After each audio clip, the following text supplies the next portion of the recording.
नमस्कार, आप देख रहे हैं एक ही न्यूज़। आज के ताज़ा मुख्य समाचार, बड़ी खबरें अपने मोबाइल पर पाने के लिए आप हमारे चैनल को सब्सक्राइब करें, साथ ही बेल आइकन को प्रेस करें ताकि हम जो भी नई खबर अपलोड करेंगे सबसे पहले आपके पास नोटिफिकेशन आ जाएगा। तो चलिए खबरें शुरू करते हैं।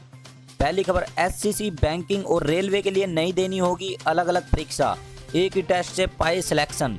सरकारी नौकरी के लिए तैयारी कर रहे युवाओं के लिए केंद्र सरकार ने ऐतिहासिक कदम उठाया है।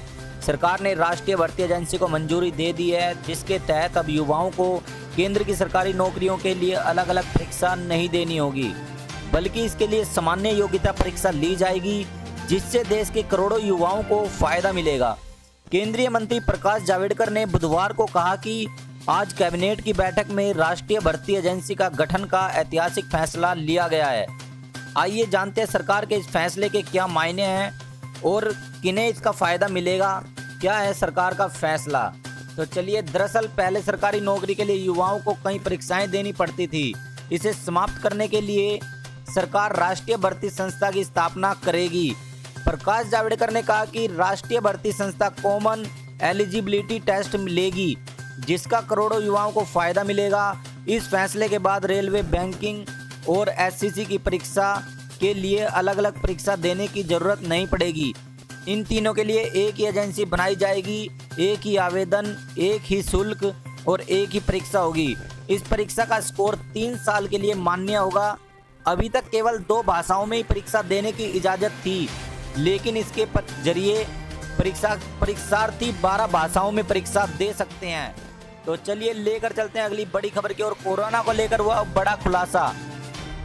80% मरीज दूसरों को नहीं करते संक्रमित। खतरनाक कोरोना वायरस संक्रमण की शुरुआत से ही वैज्ञानिकों और विश्व स्वास्थ्य संगठन द्वारा कई बड़े बड़े दावे किए गए हैं। इस दौरान वैज्ञानिकों ने कई पहलुओं पर रिसर्च करने के बाद लोगों को सतर्क किया है।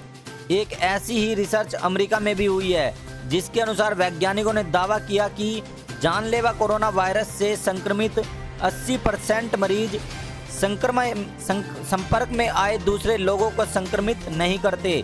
शोध के अनुसार 20% मरीज ही कोरोना के सुपर स्प्रेडर होते हैं, जो दूसरों को संक्रमित कर सकते हैं।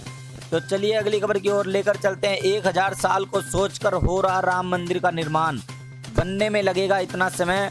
लंबे इंतजार के बाद अयोध्या में राम मंदिर निर्माण होने जा रहा है, जिसे देखने की ख्वाहिश हर किसी की है।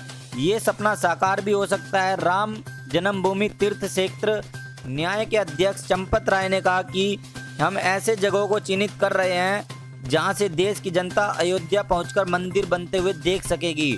इसको बनने में लगभग 3 साल का समय लग सकता है। तो चलिए, इसी के साथ आज के समाचार समाप्त होते हैं। जय हिंद, वंदे मातरम।